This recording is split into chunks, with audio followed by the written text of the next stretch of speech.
किससे करना सर्वाधिक उचित है? अमेरिका के राष्ट्रपति से, फ्रांस के राष्ट्रपति से, ब्रिटेन के राष्ट्रपति से और श्रीलंका के राष्ट्रपति से। तो क्या कहना चाहेंगे आप? सबसे पहले मैं बात करने वाला हूँ शिवम से। क्या कहना चाहते हैं आप, अमेरिका के राष्ट्रपति से या फ्रांस के राष्ट्रपति से, ब्रिटेन के राष्ट्रपति या श्रीलंका के राष्ट्रपति से? इन्होंने बताया ब्रिटेन के राष्ट्रपति, और आप क्या कहना चाहते हैं? ब्रिटेन का राष्ट्रपति। ब्रिटेन के राष्ट्रपति से क्यों, आप बता सकते हैं? ब्रिटेन का राष्ट्रपति, ब्रिटेन के राष्ट्रपति इसलिए क्योंकि वहाँ पर नाम मात्र का शासन होता है, यहाँ पर भी भारत में यही। Very good. विशाल जी का कहना है कि ब्रिटेन में जो शासन होता है राष्ट्रपति का, वो एक तरह से अपन बोल सकते हैं कि उनमें पावर नहीं होती है। इस तरीके से हमारे यहाँ भी राष्ट्रपति के नाम पर काम तो किए जाते हैं, लेकिन वहाँ पावर नहीं होती। इसलिए हम यहाँ जो तुलना करने का काम करेंगे वो ब्रिटेन के सम्राट से करेंगे, राइट। भारत में कार्यपालिका का अध्यक्ष कौन होता है? तो देखिए, भारत में कार्यपालिका का अध्यक्ष क्या क्या ऑप्शन दिए? राष्ट्रपति, प्रधानमंत्री, विरोधी दल का नेता और भारत सरकार का मुख्य सचिव। तो आपको सबको पता है, क्या आप क्या कहना चाहते हैं? आंसर ए होगा। क्या करेक्ट आंसर है? भारत की कार्यपालिका का जो अध्यक्ष होगा वो कौन होगा? भारत का राष्ट्रपति होगा। बहुत ही आसान है और हम इस तरीके से इन क्वेश्चन को करते जाएंगे। चलिए इसी के साथ आगे बढ़ जाते हैं। अगला क्वेश्चन आपके सामने है, संघ की कार्यपालिका शक्ति निहित होती है प्रधानमंत्री में, राष्ट्रपति में, मंत्रिपरिषद में और संसद में। तो क्या कहना चाहेंगे? राष्ट्रपति है। Very good. तो जब हम राष्ट्रपति पढ़ रहे हैं तो यहाँ पे इसका जो आंसर होगा कि संघ की जो कार्यपालिका शक्ति निहित होती है वो किस में निहित होती है? राष्ट्रपति में निहित होती है। अगला क्वेश्चन है हमारे पास, क्वेश्चन नंबर 4। भारत का राष्ट्रपति राज्य का प्रधान होता है, राज्य का प्रधान नहीं होता है, केवल सरकार का प्रधान होता है, राज्य और सरकार दोनों का प्रधान होता है? तो क्या कहना चाहेंगे इसमें? क्वेश्चन नंबर 4 का जो आंसर होगा वो क्या होना चाहिए? राज्य का प्रधान। देखिए, यहाँ पर अगर हम राज्य की बात कर रहे हैं तो राज्य का मतलब यहाँ देश है, और देश जो है हमारा वो क्या माना जाएगा? भारत देश की बात कर रहा है, तो ये हमारे भारत देश में भारत का प्रधान होता है। इस तरीके से हम बात कर रहे थे। इसी के साथ हम आगे बढ़ जाते हैं और आगे समझने की कोशिश करते हैं। ये सभी जो क्वेश्चन है बहुत ही ज़्यादा इंपॉर्टेंट क्वेश्चन है, इनके बारे में हम बात कर रहे हैं। चलिए आगे बढ़ जाते हैं और समझते हैं अगला क्वेश्चन। और अगला क्वेश्चन आपके सामने है क्वेश्चन नंबर 5। थोड़ा सा मैं इसको एडजस्ट कर लेता हूँ। क्वेश्चन नंबर 5 आपके सामने है, भारतीय संविधान के अनुसार देश का प्रथम नागरिक कौन होता है? क्या राष्ट्रपति होता है, लोकसभा अध्यक्ष होता है, उपराष्ट्रपति होता है, प्रधानमंत्री होता है? क्या कहना चाहते हैं? राष्ट्रपति होता है। इनका भी कहना है कि राष्ट्रपति जो होता है वो भारत का प्रथम नागरिक माना जाता है। जैसा कि आपके टीचर ने आपको पढ़ाया होगा, राष्ट्रपति को हमारे देश का प्रथम नागरिक माना जाता है। इसी के साथ अगला क्वेश्चन आपका है क्वेश्चन नंबर 6। भारतीय संविधान के अनुसार संघ की कार्यपालिका शक्ति किसमें निहित होती है? अभी ऐसा ही क्वेश्चन हम लोगों ने अभी किया था। तो संघ की कार्यपालिका जो शक्ति निहित होती है वो किसमें होती है? राष्ट्रपति में निहित होती है। भारतीय संविधान के अनुसार देश की तीनों सेनाओं का जो प्रमुख होता है वो कौन होता है? सबको पता है ये कौन होता है? राष्ट्रपति। तो राष्ट्रपति इसमें करेक्ट आंसर होगा। जैसा भी अगर आप लोगों को लगे कि इसमें डाउट है तो आप लोग डिस्कस कर सकते हैं कि ये थोड़ा सा गड़बड़ है, आप मुझे बता सकते हैं, राइट। नाउ नेक्स्ट क्वेश्चन है, भारत का राष्ट्रपति होता है, भारत का वास्तविक शासक होता है, राज्य का संवैधानिक अध्यक्ष होता है, राज्य सरकार का अध्यक्ष होता है, बहुमत दल का नेता होता है? क्या विशाल जी क्या कहना चाहते हैं? राज्य का संवैधानिक अध्यक्ष माना जाएगा? इनका कहना है राज्य का संवैधानिक अध्यक्ष होता है। बिल्कुल, राज्य का संवैधानिक अध्यक्ष इसलिए माना जाएगा विशाल जी क्योंकि यहाँ राष्ट्रपति जो होता है वो वास्तविक शासक अगर है तो प्रधानमंत्री को माना है। तो इस तरीके से इसका जो सही आंसर है, बिल्कुल आपने सही आंसर बताया, इसका सही आंसर होगा बी फॉर बॉम्बे। चलिए इसी के साथ हम बढ़ जाते हैं क्वेश्चन आगे की तरफ। क्वेश्चन नंबर हमने कर लिए हैं 8 तक और हम बात करेंगे अब क्वेश्चन नंबर 9 की। थोड़ा सा गड़बड़ है, इसको सेट कर लेते हैं। Question number 9। क्वेश्चन नंबर 9 क्या कहना चाह रहा है? भारतीय सशस्त्र सेनाओं का सर्वोच्च कमांडर होता है। हमने अभी बात किया था कि भारत का जो राष्ट्रपति होता है वो तीनों सेनाओं का प्रमुख माना जाता है। तो यहाँ पर आंसर आपका क्या हो जाएगा? ए फॉर आगरा, भारत का राष्ट्रपति। भारत के राष्ट्रपति के लिए आवश्यक योग्यता नहीं है। क्या क्या? क्वेश्चन नंबर 10 के बारे में बात कर रहे हैं हम। भारत का नागरिक हो, 35 वर्ष की आयु पूरा कर चुका हो, उसमें लोकसभा सदस्य को निर्वाचित करने की योग्यता हो, वह संसद के किसी सदन का सदस्य हो। क्या कहना चाहते हो आप? सदन का सदस्य हो। ठीक है, तो ये कहना चाह रहे हैं कि आंसर इसका डी होगा क्योंकि इन्होंने सही आंसर इसलिए बताया कि भारत के राष्ट्रपति के लिए आवश्यक योग्यता नहीं है। मतलब ये जो तीनों योग्यताएं ये तो राष्ट्रपति के लिए होना ही चाहिए। जो चौथा ऑप्शन है वो जरूरी नहीं है। वैसे भी अगर हम बोलें तो राष्ट्रपति किसी भी सदन का सदस्य नहीं होता है, ना ही वो लोकसभा का सदस्य होता है, ना ही राज्यसभा का सदस्य होता है, लेकिन वो संसद का एक अभिन्न अंग माना जाता है। संसद का मतलब आपको पता है कि एक लोकसभा, राज्यसभा और राष्ट्रपति, इस तरीके से हमने बात की है। अगला क्वेश्चन हमारे सामने है क्वेश्चन नंबर 11। भारत के राष्ट्रपति निर्वाचित होने के पात्र बनने के लिए किसी व्यक्ति की पूर्ण आयु कर चुका होना चाहिए। कितनी? 35 वर्ष। सबको पता है, बार बार टीचर पढ़ाते हैं और बताते भी हैं कि भारत में अगर किसी को राष्ट्रपति बनना है तो उसने कितनी आयु कंप्लीट कर चुका हो, उसने कम से कम 35 वर्ष की आयु पूरी कर चुका हो अपनी, वो इसकी बात कर रहा है। चलिए अगले क्वेश्चन के बारे में हम बात कर लेते हैं। राष्ट्रपति पद के उम्मीदवार के लिए अधिकतम आयु कितनी होनी चाहिए? तो विशाल जी यहाँ पे अगर अपन बात करें क्वेश्चन नंबर 12 की, अधिकतम आयु की क्या ऐसी कहीं पर बात की गई है? कहीं भी बात नहीं की गई, तो इसका मतलब कहीं पर कोई आयु सीमा नहीं है, इसलिए हमारा आंसर जो हो जाएगा क्वेश्चन नंबर 12 का D4 दिल्ली हो जाएगा। एक व्यक्ति, क्वेश्चन नंबर 13 की हम बात कर रहे हैं, एक व्यक्ति राष्ट्रपति पद के लिए अधिकतम कितनी बार निर्वाचित हो सकता है? हमारे कॉन्स्टिट्यूशन में ऐसा कोई प्रावधान नहीं है कि यहाँ पर हम बातचीत कर सकते हैं अमेरिका के संविधान की। अमेरिका में ऐसा एक कानून है कि वहां पर 2 बार ही राष्ट्रपति रह सकता है, लेकिन हमारे भारत में ऐसा कोई भी प्रावधान नहीं है। तो इसका जो सही आंसर हो जाएगा वो क्या हो जाएगा? कोई भी सीमा नहीं है। आंसर 13 का D4 दिल्ली हो जाएगा। राष्ट्रपति का निर्वाचन किस प्रकार से होता है? प्रत्यक्ष रूप से, अप्रत्यक्ष रूप से, मनोयुन द्वारा, और कोई स्पष्ट प्रावधान नहीं है। तो ये क्या राष्ट्रपति को जनता वोट करती है? नहीं, जनता वोट नहीं करती है, तो उसको क्या माना जाएगा? हम उसको अप्रत्यक्ष रूप से मानेंगे। इसका मतलब राष्ट्रपति का जो चुनाव होता है उसको हम बोल सकते हैं कि जो चुनाव होता है वो अप्रत्यक्ष रूप से माना जाएगा। इसी के साथ हम अगले क्वेश्चन की तरफ चलते हैं। क्वेश्चन नंबर 15, क्वेश्चन नंबर 15 की बात कर रहा है, राष्ट्रपति पद के निर्वाचन हेतु कौन सी पद्धति अपनाई जाती है? सूची पद्धति, संचयी मत पद्धति, सापेक्ष पद्धति या समानुपातिक प्रतिनिधित्व एवं एकल संक्रमणीय मत पद्धति? तो इसका आंसर जो होगा D4 दिल्ली होगा। आपका टीचर जनरली अगर हम बात करते हैं तो वो बताता है एकल संक्रमणीय मत पद्धति जो होती है वो बड़ी। तो यहां पर जो क्वेश्चन हो जाएगा क्या हो जाएगा? D4 दिल्ली। अनुपातिक प्रतिनिधित्व एवं संक्रमणीय मत पद्धति के द्वारा।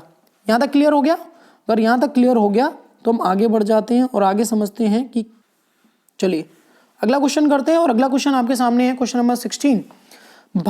राष्ट्रपति पद के चुनाव संबंधी विवाद को किसे निर्देशित किया जाता है? संसदीय समिति को, लोकसभा अध्यक्ष को, निर्वाचन आयोग को, उच्चतम न्यायालय को? तो देखिए अगर अपन यहाँ पर बात करें राष्ट्रपति के संबंध अगर कोई विवाद होता है तो किसे निर्देशित करना होता है? क्या कहना चाहते हैं विशाल जी? इसका आंसर क्या होना चाहिए? उच्चतम न्यायालय। सबको पता है कि अगर ज्यादातर जो अगर कोई विवाद जाता है कोई बड़े संवैधानिक पद का, तो उस मुद्दे को हम कहाँ लेके जाएंगे? उच्चतम न्यायालय लेकर जाएंगे। क्वेश्चन नंबर 17 के बारे में अगर मैं बात करूं, क्वेश्चन नंबर 17 कहता है राष्ट्रपति के चुनाव के लिए प्रस्तावक के अनुमोदकों की कम से कम कितनी संख्या होना चाहिए? तो ये 50-50 संख्या बताई जाती है कि 50 आपके प्रस्तावक होना चाहिए, 50 आपके अनुमोदक होना चाहिए। इसी को अगर अपन बात करते हैं उपराष्ट्रपति की, अगर यहाँ पर बात करता तो उपराष्ट्रपति की अगर बात करता तो आंसर आपका बी हो जाता, क्योंकि उपराष्ट्रपति पद के लिए 20 प्रस्तावक होना चाहिए, 20 अनुमोदक होना चाहिए। ये हमने पढ़ा है। क्वेश्चन नंबर 18 आपका क्या कहता है? भारत का राष्ट्रपति निर्वाचित होने के लिए निम्नलिखित में से कौन सी बात अयोग्यता मानी जाएगी? भारत का नागरिक हो, ये तो सही है। 35 वर्ष की आयु पूर्ण कर चुका हो, ये भी सही है। लोकसभा का सदस्य निर्वाचित होने के लिए अयोग्यता हो, कोई लाभ के पद पर ग्रहण किए हो, तो वो माना जाएगा। आंसर हो जाएगा D4 दिल्ली। जैसा कि बताया गया कि कोई किसी के लाभ के पद पर ना हो, तो आंसर हो जाएगा आपका D4 दिल्ली। क्वेश्चन नंबर अगले की हम बात करते हैं। भारत में राष्ट्रपति का चुनाव किया जाता है, अभी मैंने बताया, एकल संक्रमणीय पद्धति या आप उसको एकल हस्तांतरीय मत पद्धति भी बोल सकते हैं। तो इसका आंसर हो जाएगा B4 बॉम्बे। चलिए 19 तक होने के बाद हम आगे बढ़ जाते हैं और आगे समझते हैं क्वेश्चन। ये क्वेश्चन नंबर 19 हो गया। हम बात करेंगे अभी 20 के बारे में। क्वेश्चन नंबर 20 देखिए, राष्ट्रपति पद का चुनाव संचालित किया जाता है लोकसभा द्वारा, प्रधानमंत्री द्वारा, निर्वाचन आयोग के द्वारा, संसदीय मामलों के मंत्री द्वारा। तो देखिए यहाँ पर हम बात करें, अगर किसी इतने बड़े पद पर अगर बात कर रहा है बैठने की कोई, तो सीधी सी बात है उस पर कौन उसको कराएगा? निर्वाचन आयोग। तो इसका जो आंसर हो जाएगा वो क्या हो जाएगा? निर्वाचन आयोग द्वारा। भारत में किसके चुनाव में अनुपातिक प्रतिनिधित्व का चुनाव प्रणाली अपनाई जाती है? अभी भी बताया हमने, राष्ट्रपति के चुनाव में। तो इसका आंसर भी क्या हो जाएगा? राष्ट्रपति हो जाएगा। राष्ट्रपति चुनाव संबंधी मामले किसके पास भेजे जाते हैं? राष्ट्रपति चुनाव संबंधी मामले अभी हमने बात किया था, उच्चतम न्यायालय में भेजे जाते हैं। इसी के साथ हम आगे बढ़ जाते हैं। क्वेश्चन नंबर 23 के बारे में हम बात करने वाले हैं। आगे 23 के बारे में बात करेंगे। यहाँ पर किस अनुच्छेद के तहत राष्ट्रपति तथा उपराष्ट्रपति के निर्वाचन से संबंधित विवाद का निर्णय उच्चतम न्यायालय द्वारा करने का प्रावधान संविधान में दिया गया है? 55 में, 68 में, 69 में, 71 में। क्या कहना चाहते हैं? इसका सही आंसर क्या होगा विशाल जी? 69 में। एक्चुअली इसमें जो बोला गया है वो ये 69 बता रहे हैं, लेकिन इसका जो आंसर है वो 71 बता रहा है। तो इसके लिए हम कंफर्म इसको कर लेते हैं एक बार। तो इसका जो आंसर है वो क्या होगा, डिपोट दिल्ली यानी आर्टिकल 71। हम लोगों ने इसको जाना क्योंकि थोड़ा सा डाउट था, मुझे लगता है कि यहाँ भी ऐसा लगता है डाउट है, तो कभी स्टूडेंट को गलत नहीं बताना चाहिए, उस चीज़ को देखकर और समझकर बताना चाहिए कि सही क्या है और गलत क्या है, क्योंकि यहाँ पर एक नहीं हज़ारों बच्चे जुड़े हैं और हज़ारों बच्चे अगर आपने गलती की तो हज़ारों बच्चे गलती कर सकते हैं। राष्ट्रपति पद के उम्मीदवारों को चुनाव प्रचार हेतु कितना समय मिलता है, कितना समय मिलता है, 1 माह, 2 सप्ताह, 1 हफ्ता या 3 हफ्ता। तो यहाँ पर अगर अपन बात करें तो इसका जो आंसर है वो B4 बॉम्बे है, 2 हफ्ते उनको समय दिया जाता है। भारत के राष्ट्रपति का चुनाव कितने वर्षों के लिए होता है, 5 वर्ष, 6 वर्ष, 4 वर्ष, 3 वर्ष। सभी को पता है कि भारत का जो राष्ट्रपति का चुनाव होता है वो 5 वर्ष के लिए होता है। आगे हम चलते हैं, क्वेश्चन नंबर 26 को पकड़ते हैं। यहाँ पर 26 में क्या दिया है, किस अनुच्छेद के तहत राष्ट्रपति अपने पद ग्रहण करने की तिथि से 5 वर्ष की अवधि तक अपने पद पर बना रहता है, आर्टिकल 54, आर्टिकल 56, आर्टिकल 57, आर्टिकल 58। तो सही आंसर क्या होगा इसका, आर्टिकल 56 यानी 26 का जो आंसर हो जाएगा B4 बॉम्बे हो जाएगा। राष्ट्रपति के चुनाव के लिए निर्वाचक मंडल में होते हैं संसद के सभी सदस्यों, विधानसभाओं तथा परिषद के सभी सदस्य, संसद के दोनों सदनों के सदस्य तथा विधानसभाओं के निर्वाचित सदस्य, संसद के दोनों सदनों के सभी सदस्य और संसद के दोनों सदनों के निर्वाचित सदस्य। तो इसका जो सही आंसर होगा वो क्या हो जाएगा, यहाँ पर क्वेश्चन नंबर कौन सा है ये 27। तो 27 में बी क्यों होगा, उसका कारण हम सुनते हैं कि यहाँ पर संसद के दोनों सदन तथा विधानसभाओं के निर्वाचित सदस्य के बारे में बात कर रहा है, तो इसका B4 बॉम्बे हो जाएगा। 28 के बारे में हम बात कर लेते हैं। क्वेश्चन नंबर 28 क्या कहता है, भारत के राष्ट्रपति के निर्वाचन के बारे में निम्नलिखित में से कौन सा कथन सही है। सभी राज्य विधानसभाओं के सदस्य निर्वाचक मंडल के सदस्य होते हैं, इसलिए उस समय राष्ट्रपति का निर्वाचन नहीं हो सकता जब 1 या 2 विधानसभाएं भंग हो।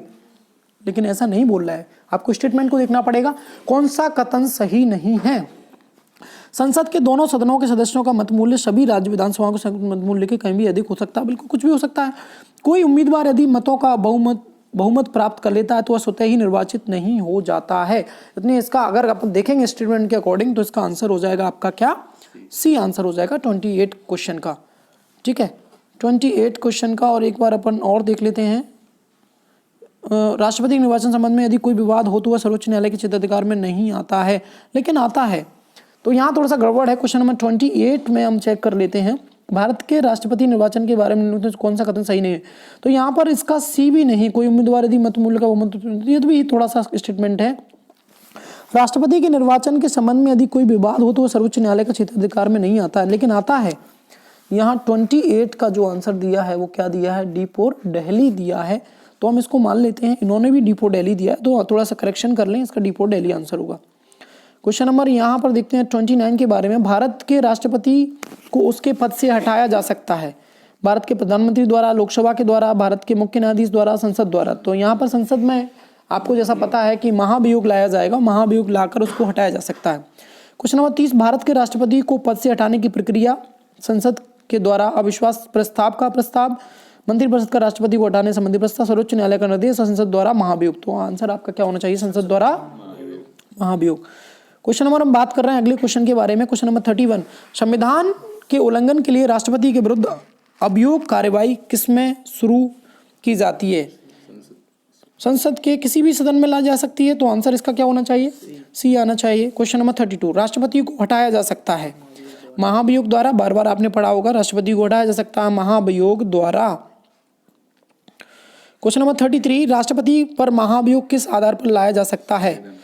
तो आपको पता है, मैंने आपको बताया भी है कि राष्ट्रपति पर महाभियोग तभी लाया सकता है अगर वो कॉन्स्टिट्यूशन के अगेंस्ट जाते हैं या कुछ ऐसा करते हैं जो संविधान के अतिक्रमण कुछ अगर किया जाता है। तो मेरे हिसाब से इसका जो आंसर होगा वो होगा आपका B4 बॉम्बे, यानी 33 का आपका आंसर हो जाएगा B4 बॉम्बे। क्वेश्चन नंबर 34, राष्ट्रपति पर महाभियोग की प्रक्रिया किस देश के संविधान से ली गई है।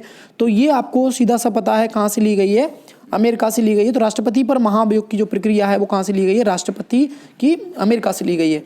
अगला क्वेश्चन है, भारतीय राष्ट्रपति को किस परिस्थिति में अपने पद से त्यागपत्र देना पड़ता है, जब उस पर क्या लगाना है, महाभियोग लगाया जाए। अगले क्वेश्चन पे चलते हैं, कार्यकाल पूर्ण होने पर पहले भारत के राष्ट्रपति को उनके पद से कौन हटा सकता है। तो यहाँ पर हम बात करेंगे तो सीधा संसद द्वारा महाभियोग लगाकर ही उनको उठाया जा सकता है, वैसे उनको उठाया नहीं जा सकता है। ये हमें कॉन्सेप्ट हमने पढ़ा है। चलिए अगला क्वेश्चन है 37, राष्ट्रपति महाभियोग एक संकल्प के रूप में संसद में किसी भी सदन में लाया जा सकता है। यह कम से कम कितने दिन की लिखित सूचना के बाद प्रस्तुत किया जा सकता है? तो इसका आंसर है 14 दिन में। आपको बताया होगा कि 14 दिन पहले क्या आपको राष्ट्रपति को सूचना देनी होगी, तो आपका आंसर हो जाएगा बी फॉर बॉम्बे, यानी 14 दिन। सदन में राष्ट्रपति के विरुद्ध महाभियोग प्रस्ताव पास करने के लिए कितने सदस्यों का समर्थन होना चाहिए? तो ये क्वेश्चन नंबर है आपका 38, और 38 का आपका आंसर क्या होना चाहिए?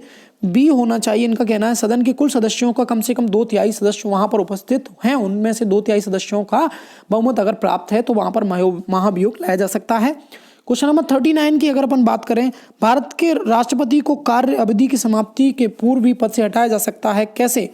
महाभियोग लाकर, बार बार क्वेश्चन एक ही रिपीट हो रहा है, महाभियोग लाकर हटाया जा सकता है। क्वेश्चन नंबर बात कर रहे हैं 40 की। 40 क्या कह रहा है इसके बारे में बात करते हैं। 40, किसी व्यक्ति के राष्ट्रपति के रूप में चुनाव को अवैध घोषित किए जाने की स्थिति में उसके द्वारा चुनाव अवैध घोषित किए जाने के पूर्व कृत्यों की क्या संवैधानिक होगी? यह कृत्य अविधिमान्य होंगे, यह कृत्य विधिमान्य होंगे। उन कृत्यों को पुष्टि उसके उत्तराधिकारी द्वारा की जानी आवश्यक है, उपरोक्त में से कोई नहीं। देखो, राष्ट्रपति ने जो कर दिया वो विधि मान्य माना जाएगा। राष्ट्रपति अगर पद पे थे उससे पहले जो भी हो गया है तो विधि मान्य माना जाएगा, इसलिए 40 का जो आंसर है वो बी फॉर बॉम्बे माना जाएगा। क्वेश्चन नंबर देखते हैं नेक्स्ट 41 क्वेश्चन को देखते हैं, और 41 क्वेश्चन में क्या दिया हुआ है इसको समझने की कोशिश हम करते हैं। भारत के राष्ट्रपति को महाभियोग द्वारा हटाया जा सकता है, किंतु महाभियोग की प्रक्रिया को दोषपूर्ण कहकर आलोचना की जाती है। प्रक्रिया में कौन सा दोष नहीं है? तो इसको आप देख लेना। 41 का जो आंसर आपका आएगा उसकी राष्ट्रपति राज्यसभा के रिक्त स्थानों पर अपने समर्थकों को मनोनीत करके 2/3 बहुमत से अपने विरुद्ध महाभियोग पारित करने को असंभव बना सकता है। क्वेश्चन नंबर 41 का जो आंसर है वो क्या है? सी है। और अगर आपको डाउट है तो आप कमेंट बॉक्स में हमको कमेंट कर सकते हो, बता सकते हैं अगर कोई भी डाउट है तो। क्वेश्चन नंबर 42, राष्ट्रपति को निम्नलिखित में से कौन सा पद और गोपनीयता की शपथ दिलाता है? भारत का मुख्य न्यायाधीश। तो सबको पता है भारत का जो मुख्य न्यायाधीश होता है वो राष्ट्रपति को शपथ दिलाने का काम करता है। राष्ट्रपति संविधान के किस अनुच्छेद के तहत भारत के मुख्य न्यायाधीश को शपथ ग्रहण करता है? तो 43 का आप पर क्या कहना चाहेंगे? 43 में आपका आर्टिकल क्या होगा? 60 ही होगा। राष्ट्रपति संविधान के किस अनुच्छेद के तहत भारत के मुख्य न्यायाधीश को शपथ दिलाता है? तो ये आपका आर्टिकल हो जाएगा 60। चलिए आगे बढ़ते हैं और अगले क्वेश्चन की तरफ हम चलते हैं। अगला क्वेश्चन क्या है इसके बारे में जान लेते हैं। मैंने क्या बोला, अगर कोई डाउट होता है तो आपको गलत नहीं बताना है, सही बताना है, लेकिन रिसर्च करके बताना है। क्वेश्चन नंबर 44 क्या कहता है इसके बारे में जान लेते हैं। मुख्य न्यायाधीश की अनुपस्थिति में राष्ट्रपति किसके समक्ष शपथ लेता है? उपराष्ट्रपति के, महान्यायवादी के, लोकसभा अध्यक्ष के, सर्वोच्च न्यायाधीश का जो वरिष्ठ न्यायाधीश होगा उसके सामने शपथ लेने का काम किया जाएगा। अगला क्वेश्चन है, यदि राष्ट्रपति और उपराष्ट्रपति दोनों देश के बाहर हो तो उस स्थिति में कार्यभार को कौन संभालता है? तो कार्यभार को संभालेंगे सर्वोच्च न्यायालय के जो मुख्य न्यायाधीश है वो कार्यभार को संभालने का काम करेंगे। अगला क्वेश्चन है 46, यदि राष्ट्रपति त्यागपत्र देना चाहे तो वह अपना त्यागपत्र किसको संबोधित करेंगे? तो राष्ट्रपति जो त्यागपत्र देता है वो भारत के उपराष्ट्रपति को देता है। ये बात आपको याद रखना है। इसके साथ साथ आपको ये भी याद रखना है कि अगर उपराष्ट्रपति को देता है तो भारत के राष्ट्रपति और उपराष्ट्रपति को सूचना देता है तो उपराष्ट्रपति लोकसभा अध्यक्ष को सूचना देने का काम करता है। क्वेश्चन अगला 47 की अगर हम बात करते हैं तो राष्ट्रपति के त्यागपत्र की सूचना उपराष्ट्रपति किसको देता है? तो अभी हम बात कर रहे थे वो लोकसभा अध्यक्ष को सूचना देने का काम करता है, तो इसका आंसर क्या हो जाएगा? लोकसभा अध्यक्ष को। क्वेश्चन नंबर 48, एक ही समय में यदि राष्ट्रपति और उपराष्ट्रपति दोनों का पद रिक्त हो जाए तो राष्ट्रपति के कृत्यों का निर्वहन कौन करेगा? देखिए अभी क्वेश्चन पढ़ा था कि राष्ट्रपति उपराष्ट्रपति अगर दोनों हट जाते हैं तो भारत का जो मुख्य न्यायाधीश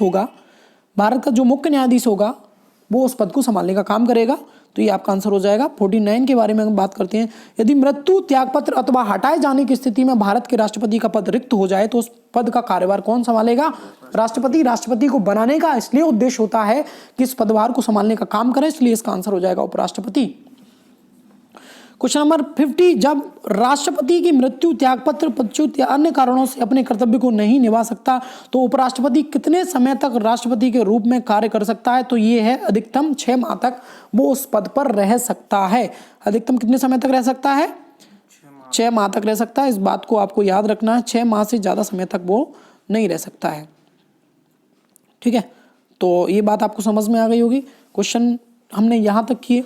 और इस पे अगली सीरीज हम लाएंगे नेक्स्ट वाले उसमें वीडियो में आपके लिए पूरा जितना भी जो आपके ऑब्जेक्टिव एमसीक्यूज लूसेंट में दिए हैं उनके बारे में हम डिस्कस करेंगे अगली वीडियो में। आज हमने यहाँ तक 50 क्वेश्चन तक आपके बारे में बताया।